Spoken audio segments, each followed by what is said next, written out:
हम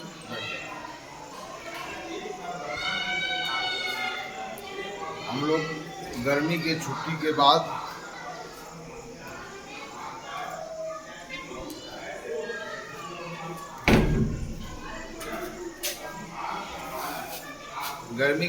बाद अभी हम लोग विद्यालय खुला है। इधर परीक्षा वगैरह को लेकर के पठन पाठन के कार्य थोड़ा धीमी गति से चल रही है। आज से हम लोग विज्ञान का जो है पढ़ना शुरू करेंगे।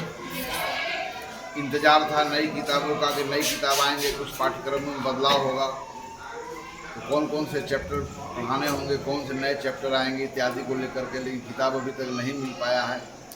इस कारण पुरानी किताब में जो बातें दी गई है उसको हम लोग जानेंगे। तो आइए, यह जो कक्षा है क्लास 8 का एक कक्षा है जिसमें आप बैठे हुए हैं। इस कक्षा में हम लोग विज्ञान के बारे में जानना शुरू करेंगे। तो आज हम लोग इस कक्षा में कोशिका के बारे में जानेंगे।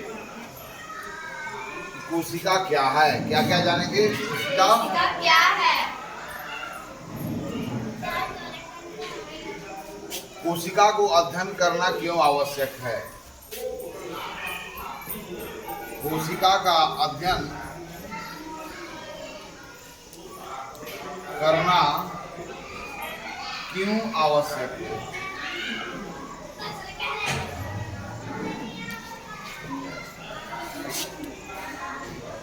और कोशिका को समझे बगैर हम जीवों के बारे में हम समझ नहीं सकते। तो आइए, आज फर्स्ट डे है तो इसके हम भूमिका पर प्रकाश डालेंगे। कोशिका क्या है? कोशिका क्या है? What is a cell? Why we need to study cell? And cell के बारे में जान करके, अगर सेल की सारी हम संरचना को जान गए, सेल के सारे कार्यों को जान गए, तो इसके बाद किसी भी जीव के शरीर की संरचना और उसके शरीर के अंतर्गत चलने वाले जैविक कार्यों को बेहतर ढंग से समझा जा सकता है। तो सबसे पहला सवाल है, सेल क्या है? सेल क्या है, इस बात को समझने के पहले हम कुछ उदाहरण आपके सामने प्रस्तुत करते हैं, जिन उदाहरणों के द्वारा आप सेल को बेहतर ढंग से समझ सकते हैं। विज्ञान 2 वर्गों में बांटा गया है। विज्ञान में हम को 2 वर्गों में बांटते हैं। एक वर्ग में जीव के बारे में हम अध्ययन करते हैं, एक ऐसे वस्तु के बारे में अध्ययन करते हैं जिसमें जीवन चलता है, और एक ऐसे वस्तु के बारे में अध्ययन करते हैं जिसमें जीवन नहीं है। तो हम विज्ञान में वैसे वस्तुओं का अध्ययन करेंगे जिसमें जीवन है, अर्थात हम अपने परिवेश में अनेक प्रकार के जीवों को देखते हैं, उनकी शारीरिक संरचनाएं को देखते हैं, वे जीने के लिए जो जैविक कार्य करते हैं उन तरीकों को देखते हैं। हमारा इसके बारे में बहुत पहले से पूर्व ज्ञान है। उन्हीं पूर्व ज्ञान के आधार पर हम कोशिकाओं के बारे में जो विशिष्ट ज्ञान है उसको आपको हम बताने की कोशिश करेंगे। तो कोशिका क्या है? अर्थात हम सजीवों को जब अध्ययन करते हैं, सजीव के शरीरों का अध्ययन करते हैं, उनकी शारीरिक संरचना को अध्ययन करते हैं, उनके शरीर के द्वारा किए जाने वाले कार्यों को अध्ययन करते हैं, तब हमें उनके बेहतर जानकारी के लिए सेल का जानकारी होना जरूरी है। जैसे हमारे अभी जो बिल्डिंग्स है, जिस बिल्डिंग के अंतर्गत हम बैठे हुए, विद्यालय का यह जो भवन है, क्या यह विद्यालय के भवन एक दिखता है? तो क्या यह एक है कि छोटी छोटी इकाइयों से मिलकर के बनी हुई है? तो जिस प्रकार ये भवन, बिल्डिंग्स छोटी छोटी इकाइयों से मिलकर के बनी होती है, उसी प्रकार हम सजीवों का शरीर भी छोटी छोटी इकाइयों से मिलकर के बनी है। जिस प्रकार इस भवन की छोटी छोटी इकाइयां, जिसको आप ईंट कहते हो, अर्थात वह इकाइयां जिससे यह मिलकर के बनी हुई है, उन इकाइयों को हम निर्मित इकाई कहते हैं, बिल्डिंग ब्लॉक कहते हैं। तो इस मकान की संरचना कैसी है, इस भवन का रूप कैसा होगा, इस भवन का आकार कैसा होगा, यह सब इस बात पर निर्भर करेगा कि यह भवन जिन छोटी छोटी इकाइयों से मिलकर के बनना शुरू हुआ है, वह इकाइयां एक दूसरे के साथ किस व्यवस्था में जुड़े हुए हैं। अर्थात इस भवन की स्वरूप की जानकारी हम बेहतर ढंग से प्राप्त कर सकते हैं जब हमें यह जानकारी हो जाए कि इस भवन की छोटी छोटी कौन सी इकाइयां हैं, अर्थात इसकी ईंटा का जो है डायमेंशंस क्या है और एक ईंटा के साथ दूसरे ईंटा का जुड़ने का व्यवस्था क्या है। तो जैसे भवन एक एक ईंटों से मिलकर के बने हुए हैं, उसी प्रकार हम सजीवों का शरीर चाहे बहुत ही छोटा हो चाहे बहुत ही बड़ा हो, लेकिन वह भी छोटे छोटे इकाइयों से मिलकर बने हुए हैं। उन्हीं छोटे छोटे इकाइयों को हम कोशिका कहेंगे। अर्थात कोशिका को हम शरीर के निर्मित इकाई के रूप में समझने का प्रयास करेंगे, है ना। तो इस भवन की संरचना को समझने के लिए जिन इकाइयों से मिलकर के बना हुआ है उनको जानना जरूरी है। उसी प्रकार शरीर के संरचना को समझने के लिए जिन इकाइयों से मिलकर के बना हुआ है उनको जानना जरूरी है।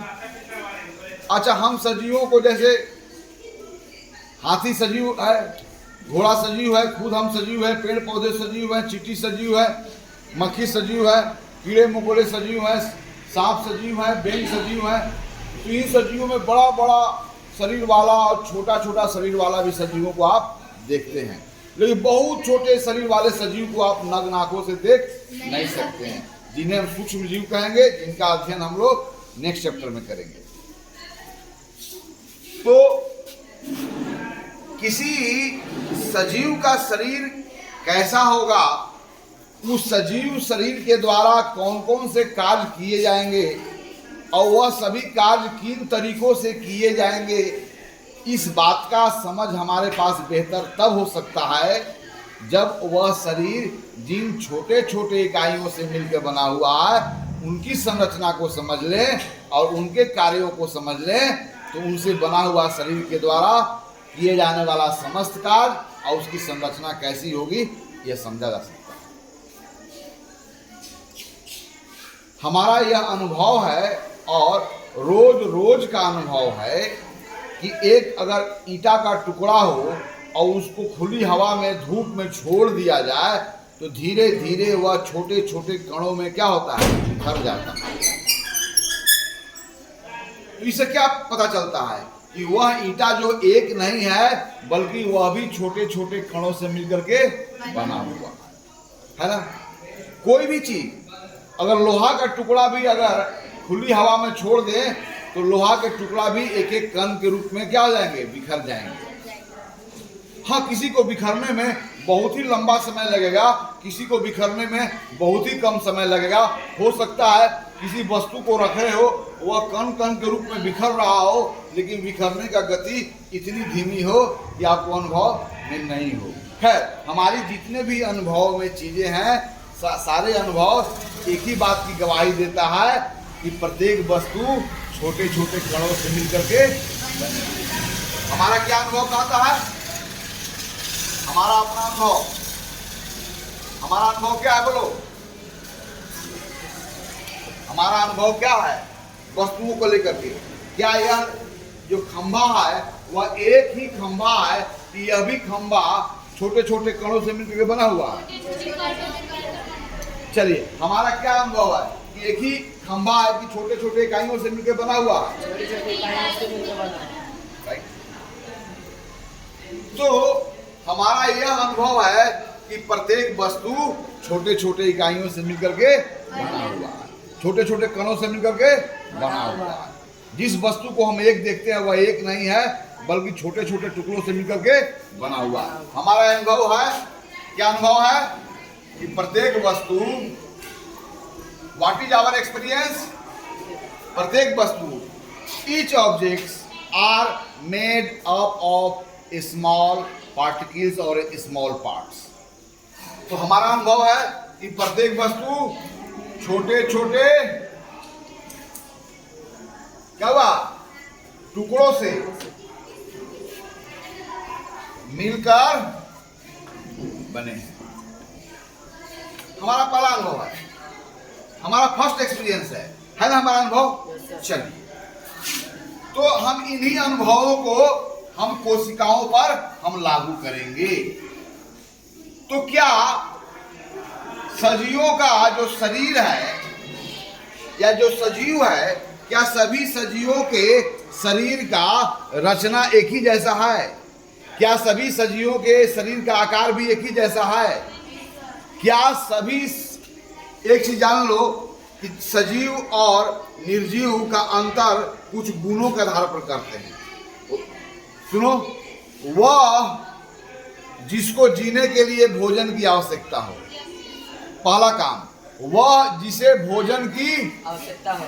दूसरा काम, वह जो भोजन को ग्रहण करता हो, भोजन का पाचन करता हो, पचने के बाद जो अनुपयोगी पदार्थों का निर्माण होता है उसका उत्सर्जन करता हो, प्लस भोजन के उपरांत जो उपयोगी पदार्थ बनता है उसको शरीर के विभिन्न भागों में पहुंचाता हो, अर्थात उसमें रक्त संचरण का काम होता हो। समझो, पहले उसमें वृद्धि होता हो और वह अपने ही जैसा एक नई संतति को जन्म देता हो, तब उसे हम सजीव कहेंगे। अर्थात सजीव होने के लिए उसे भोजन की आवश्यकता होना चाहिए। तो भोजन जब ग्रहण करता होगा तो भोजन को पाचन भी करता होगा, वह शोषण का भी कार्य करता होगा, वह संचरण का भी काम करता होगा, वह उत्सर्जन का भी काम करता होगा और वो अपने ही जैसा एक नई जीव को जन्म भी देता होगा, अर्थात प्रजनन का भी काम करता होगा। तो जिसमें श्वसन का, भोजन के अंतर्ग्रहण का, भोजन के पाचन का, अनुपयोगी पदार्थों के उत्सर्जन का, उपयोगी पदार्थ के विभिन्न भागों तक पहुंचाने का और अपने ही जैसा जीव माने प्रजनन का कार्य करता हो, तो उसे हम लोग क्या बोलते हैं? सजीव बोलते हैं। तो सजीव होने के लिए ये समस्त गुण उसमें होना चाहिए। इन्हीं गुणों के आधार पर हम पदार्थों को दो वर्गों में बांटते हैं, सजीव और निर्जीव। हम बात कर रहे हैं सजीव का। तो आपने बहुत सारे सजीवों को देखा है। You have seen so many living things around you, जिनके शरीर बड़े से बड़े होते हैं और शरीर एक तरफ छोटे होते हैं। हाउ स्मॉलर एंट इज, वहीं पर हाथी देखो कितना बड़ा है। क्या सभी सजीवों का शरीर का आकार एक ही जैसा है? तो हम सब सजीव हैं, हम सबकी जो है सो कॉमन आवश्यकताएं हैं। हम सभी, चाहे चींटी हो या हाथी हो, उसे भोजन चाहिए हो। चींटी हो या हाथी हो भी भोजन का पाचन करता होगा। चींटी हो या हाथी हो, भोजन को अंतर्ग्रहण करता होगा, मुख में डालता होगा, फिर वह पचाता होगा, सारा कार्य करता होगा। लेकिन क्या हम जैसा शोषण करते हैं या शोषण करने के लिए हमको जैसा अंग मिला है, क्या वैसा ही अंग मछली को प्राप्त करता है? मछली भी शोषण करता होगा, वो भी सजीव है। हम भी शोषण करते हैं। मछली भी जन्म देता होगा, हम भी जन्म देते हैं। मछली भी जो है, मछली भी आहार को मुंह में डालता होगा, हम भी डालते हैं। क्या, लेकिन क्या सबके तरीके एक जैसे हैं? क्योंकि सबके शरीर का बनावट अलग अलग है। इस कारण प्रत्येक सजीवों को जीने के लिए जो आवश्यक जैविक कार्य करते हैं वह अलग अलग तरीकों से करते हैं। तो हमारा इस चैप्टर का, हमारा इस पे इंक नहीं है, तो हमारा यह कहना है कि हम सब सजीव हैं, हम सब भोजन की आवश्यकता है, हम सबों को पाचन करने की आवश्यकता है, हम सबों को पचने के बाद अनुपयोगी पदार्थों को शरीर से बाहर निकलने की आवश्यकता है।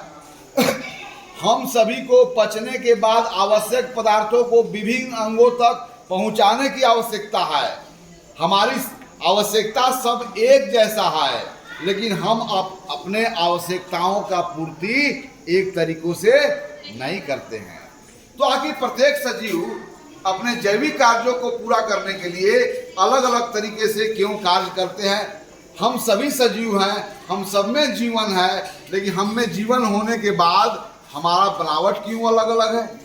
क्या हमारा अंग अलग अलग क्यों है? हम देखने में अलग अलग क्यों लगते हैं? आखिर यह भिन्नता क्यों आई, जबकि हम में भी जीवन है और पेड़ में भी जीवन है, चींटियों में भी जीवन है, पक्षियों में जीवन है। देखिए पक्षियां आकाश में उड़ते हैं और हम जो है सो आकाश में उड़ नहीं सकते हैं स्वयं से। We can not fly in sky our self, plane से उड़ सकते हैं।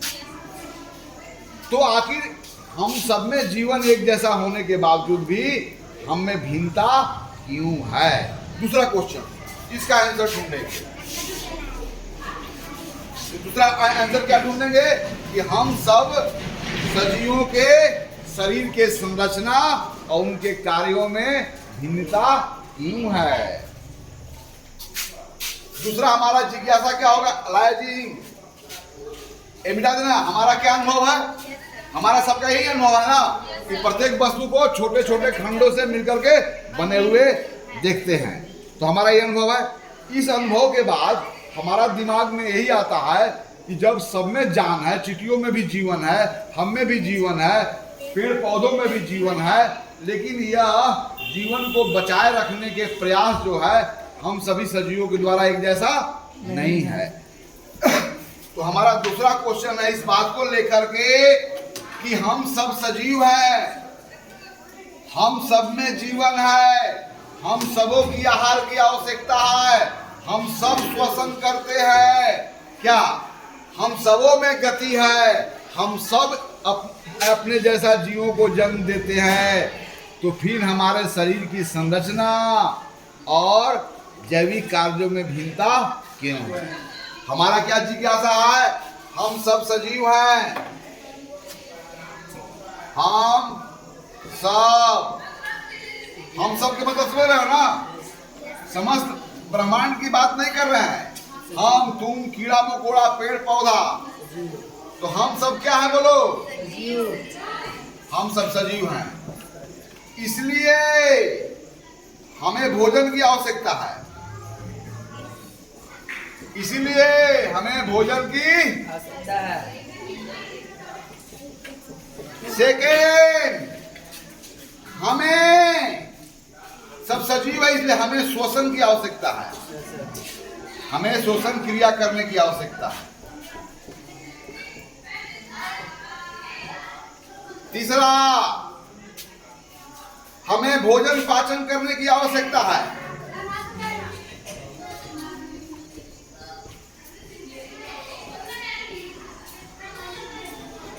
हमें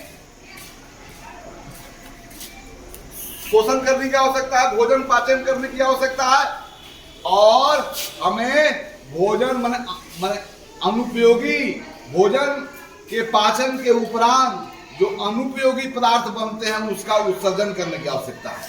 तो हमें उत्सर्जन माने शरीर से बाहर निकालना, हमें उत्सर्जन की आवश्यकता है। और चूंकि हमारा जीवन बहुत छोटा है इसलिए मरने के पहले हमें अपने ही जैसा जीव को जन्म देने की आवश्यकता है, अर्थात हमें उत्सर्जन करने की आवश्यकता है, हमें प्रजनन करने की आवश्यकता है, हमें मूवमेंट की आवश्यकता है। क्या? हमें गति की भी आवश्यकता है, हमें गति की भी आवश्यकता है।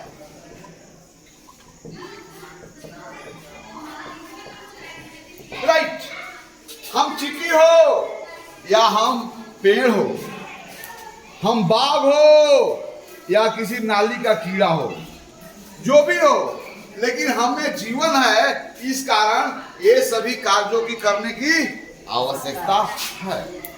तो जब हम में जीवन है और हम में सबको एक ही प्रकार के, यानी कि इसको बोलते हैं जैविक कार्य। क्या बोलते हैं हम लोग? जैविक कार्य। जीने के लिए किया जाने वाले कार्य को हम लोग क्या बोलते हैं? जैविक कार्य। तो हम में जीवन है तो हमको जीने के लिए ये समस्त जैविक कार्य करने की आवश्यकता होता है। तो क्वेश्चन यहाँ उठता है कि हमें जैविक कार्य करने की आवश्यकता होता है, तो हम इन सभी कार्यों को सभी जीव करते हैं, तो क्या एक ही तरीकों से करते हैं? क्या हम सभी सजीवों का शरीर एक ही जैसा है? क्या हमारे अंदर में जो मूवमेंट है सब एक ही जैसा है? तो हमारे मन में क्या जिज्ञासा उत्पन्न हो रहा है कि हम सभी सजीवों को जीने के लिए जैविक कार्य करने होते हैं, फिर भी हम सभी सजीवों के शरीर का संरचना और शरीर के द्वारा किए जाने वाले कार्य का तरीका भिन्न भिन्न क्यों है? क्वेश्चन।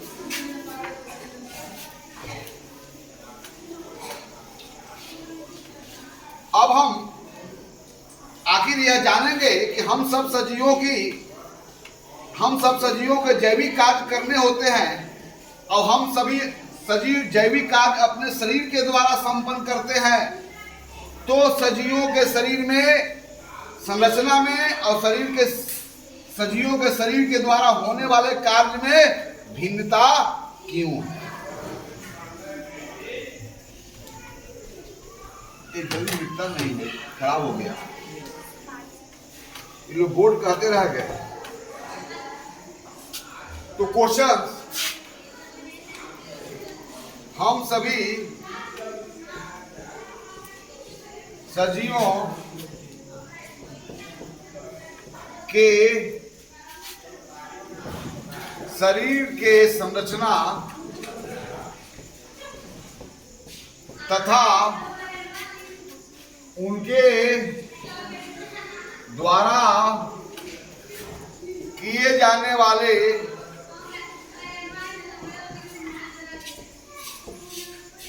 जैविक कार्य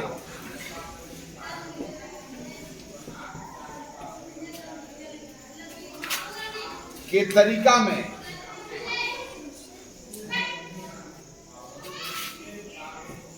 भिन्नता क्यों है?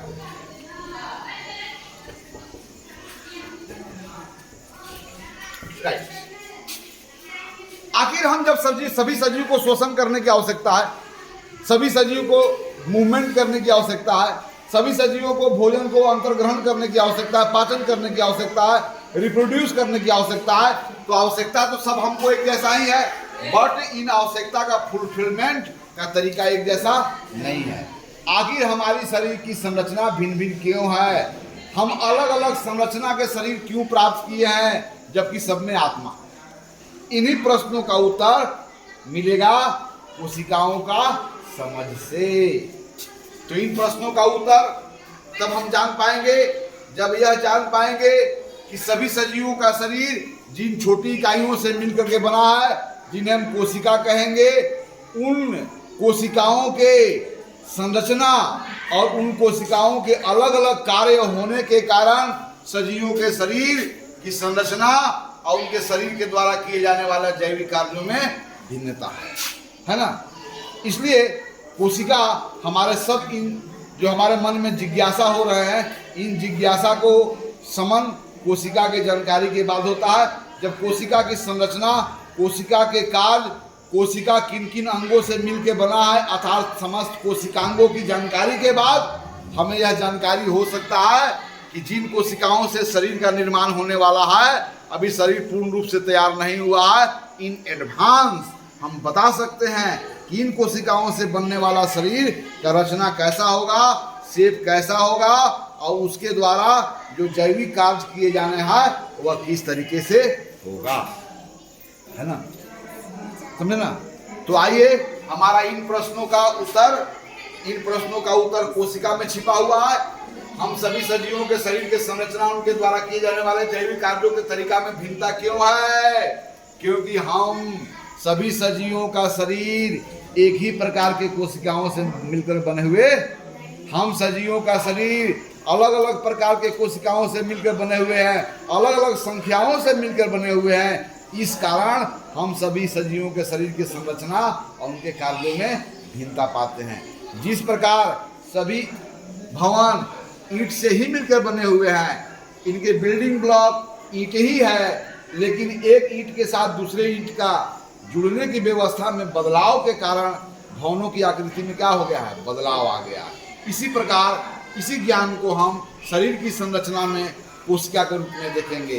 अर्थात कोशिका को अब हम लोग क्या देखेंगे, इस रूप में शरीर के निर्मित इकाई, अर्थात वह शरीर की सबसे छोटी जीवित इकाई। उस छोटे इकाई में भी जीवन है, वह छोटा इकाई भी भोजन को करता है, वह छोटा इकाई भी भोजन को पाचन करता है, वह छोटा इकाई में भी श्वसन का कार्य होता है, उस छोटा इकाई में भी अपने ही जैसा एक नई इकाई को जन्म देता है।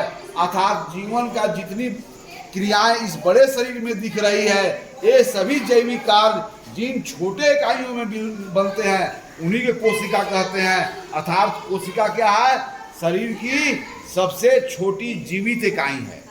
कोशिका क्या है, शरीर की सबसे छोटी जीवित इकाई, लिविंग यूनिट, उसमें जीवन है। अब उसको खंडित करोगे तो लाइफ समाप्त हो जाएगा। तो हमारा कोशिकाओं का परिचय अब हम इस रूप में होने वाले हैं कि कोशिका शरीर की सबसे छोटी जीवित इकाई है।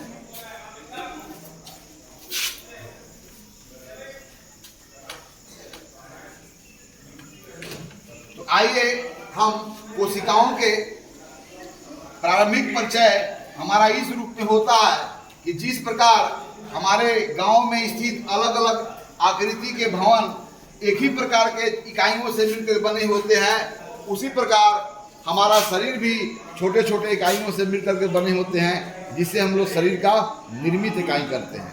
तो शरीर की सबसे छोटी जीवित निर्मित इकाई के रूप में हम लोग देखेंगे कोशिका।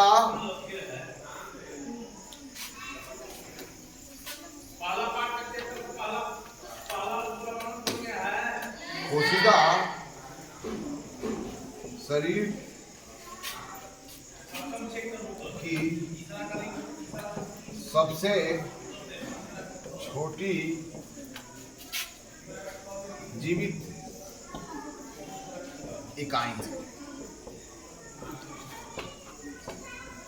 right? The smallest living unit of our body is called cell. What is cell? Cell is the smallest living unit of our body. Okay? Cell क्या है? A cell is the smallest living unit. Our body मतलब सजीवों के शरीर का ना। अर्थात कोशिका क्या है? शरीर की निर्मित इकाई है। कैसे हम लोग कोशिका को किस रूप में देखेंगे? निर्मित इकाई, जिसे निर्माण होता है। अर्थात निर्मित इकाई का मतलब हुआ बिल्डिंग ब्लॉक। बिल्डिंग ब्लॉक के मतलब हुआ कि हम सजीवों का जीवन जहां से शुरू होता है। जैसे इस मकान का जीवन एक ईंटा से पहले शुरू हुआ है, अलग बात है कि एक ईंटा के साथ लाखों ईंटा जोड़ दिए गए हैं। तो उसी प्रकार हमारा जीवन की शुरुआत जहां से होती है उसे हम लोग क्या बोलेंगे? कोशिका बोलेंगे। हम सभी का जीवन का निर्माण, जब हमारा जीवन का निर्माण हमारे माता के गर्भ में शुरू हुआ था, तो आज इतने विशाल शरीर वाले अलग अलग अंग दिखते हैं जिनके द्वारा अलग अलग कार्य होते हैं। लेकिन हम कभी, हमारा जब जीवन शुरू हुआ था तो बहुत ही हम सूक्ष्म रूप में अपने माता के गर्भ में आए थे। अलग बात है कि समय बीतने के साथ हम सजीवों के शरीर में वृद्धि और विकास हुआ, तो आज इतना हम लोग जटिल जो हमारा शरीर प्राप्त है, यह बहुत लंबे काल के बाद हुआ है। तो हम लोग कोशिका को निर्मित इकाई के रूप में देखेंगे। अर्थात प्रत्येक सजीवों का शरीर जहां से बनना शुरू होता है उस रूप में देखेंगे। अर्थात कोशिका शरीर के संरचनात्मक और क्रियात्मक इकाई के रूप में देखेंगे। कोशिका को कैसे देखेंगे? शरीर के संरचनात्मक और क्रियात्मक इकाई के रूप में, यूनिट के रूप में ना, functional and structural unit. Cell is what? Cell is a functional and structural unit of our body. अर्थात कोशिका को किस रूप में देखेंगे? शरीर के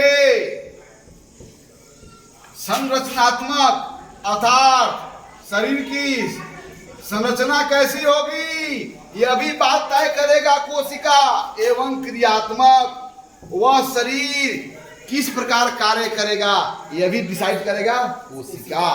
अर्थात कोशिका शरीर के संरचनात्मक एवं क्रियात्मक इकाई के रूप में देखेंगे। Cell is a structural and functional unit of our body, है ना। तो हमारे पिछले जो जिज्ञासा था, उन जिज्ञासा को तब शांत हो पाएगा जब हम कोशिका को इस रूप में देखेंगे। लेकिन हाँ, कोशिका smallest unit of our body है। कोशिका functional smallest functional and structural unit of our body है। लेकिन यह जानकारी हम मनुष्य को क्या अनादिकाल से प्राप्त था या बहुत बाद में प्राप्त हुआ? तब यहाँ पर क्वेश्चन उठेगा कि सेल जैसी समझ इंसान के अंदर कब आया, और वह कौन व्यक्ति है या कौन वैज्ञानिक है जिसने सर्वप्रथम यह बताया कि हम सजीवों का शरीर एक तो लगता है, वास्तव में एक नहीं है, वह छोटे छोटे इकाइयों से मिलकर के बने हुए हैं, जिसे हम लोग सेल कहते हैं।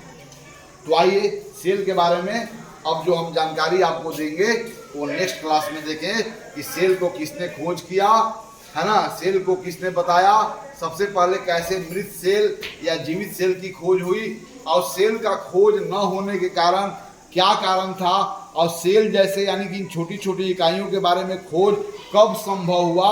अर्थात यह भी बताएंगे कि मानव के सभ्यता में वह कौन से प्रगति था या कौन सा आविष्कार था जिसके कारण यह संभव हुआ कि सेल जैसे चीजों का भी हम समझ बना सके, है ना।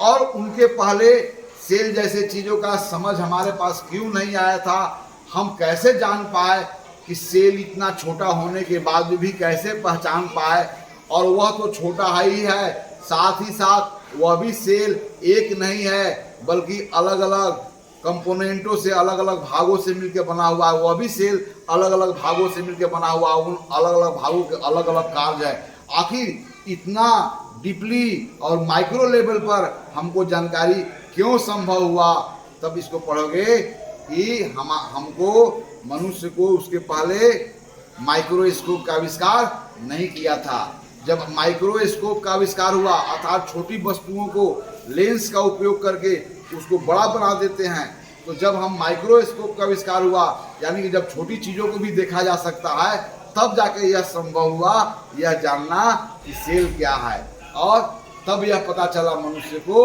और जैसे जैसे माइक्रोस्कोप डेवलप होता गया, जैसे जैसे हाई सेंसिटिव का माइक्रोस्कोप आता गया, यानी कि आज तो माइक्रोस्कोप ऐसा है कि परमाणु जैसे आकृति को लाखों गुना मैग्नीफाई करके उसका भी पिक्चर ले लेते हैं, है ना। तो जब माइक्रोस्कोप का आविष्कार हुआ तब यह संभव हुआ कि सेल का आविष्कार का। तो सेल का आविष्कार का जो रास्ता कौन खोलता है? माइक्रोस्कोप का आविष्कार। तब आगे हम बताएंगे, यानी कि पहला प्रश्न का जिज्ञासा का उत्तर इन्हीं में छिपा हुआ है। तब हम बताएंगे कि सेल को कौन खोजा, सेल के बारे में कौन जानकारी दी, कब दी, और यह सेल वर्ड जो है, अंग्रेजी का वर्ड सेल जो हिंदी का कोशिका है, यह कहाँ से डिराइव हुआ है। यह लैटिन वर्ड है, सेलुला से डिराइव हुआ है। सेलुला का मतलब क्या है? जब प्रथम उन्होंने देखा तो जिस रूप में देखा उसी रूप में उसका टर्म दे दिया ना। तो इन बातों के बारे में हम विधित रूप से जानकारी प्राप्त करेंगे नेक्स्ट क्लास में। आज यहीं पर समाप्त करते हैं।